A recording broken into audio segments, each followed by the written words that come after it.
Stop it. Stop it. You're gonna hurt yourselves. Save some for the show.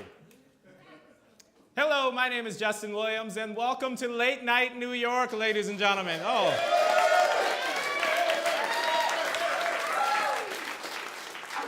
You know, an ancient Greek philosopher once said that the only thing constant in life is change.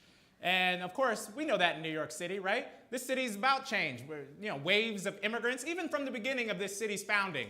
When the Dutch purchased Manhattan in 1624, the city was about change, right? They priced out the Native Americans, right?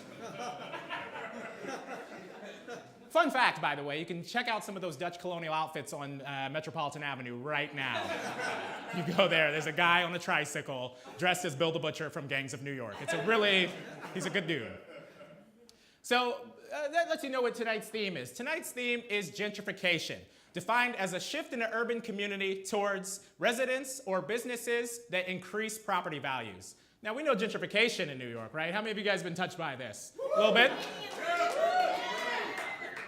We get pushed and pulled around. I mean, in the last 20 years, New York City has become the most concentrated city for millionaires and billionaires in the entire world, right?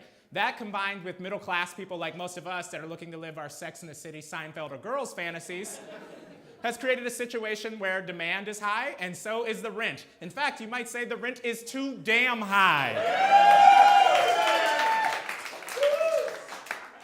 We see this all the time in Brooklyn, right? Brooklyn's changed since I've been here. I've been here about a decade. When I first moved here and you heard, "Is Brooklyn in the house?" You're like, oh shit, it's getting ready to go down.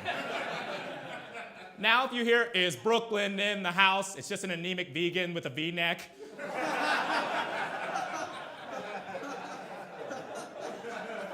And he's like, "Brooklyn's in the house," and it's totally organic. And I'm like, what the hell happened? It's Crown Heights. Brooklyn's kind of the whipping boy for this, but it's all over the city. We're all getting pushed back. It's not like there's a lot of land in New York City. I have a friend from the South Bronx the other day that told me he lives in Yankee Slope. I'm like, what the hell is Yankee Slope? You don't get to just make up stuff. Of course, this hit the news recently. Did you guys see Spike Lee's rant against motherfucking gentrifiers? Yeah. Oh my God.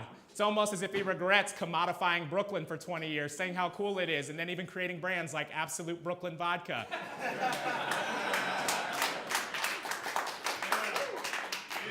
Turns out if you say a place is awesome for 20 years straight, people start believing you and come. I haven't seen a black man that angry since Samuel L. Jackson decried those motherfucking snakes on his motherfucking plane. But in defense of those snakes, they did lower crime and bring some nice cafes. So I'm just saying. Let me tell you a personal story about gentrification. I actually left my windowless railroad apartment in the border of Williamsburg and Greenpoint for a luxury condo in downtown Newark, New Jersey. So you know what that means? That means I left gentrification to become gentrification. I am Sheba, destroyer of worlds and bringer of Whole Foods.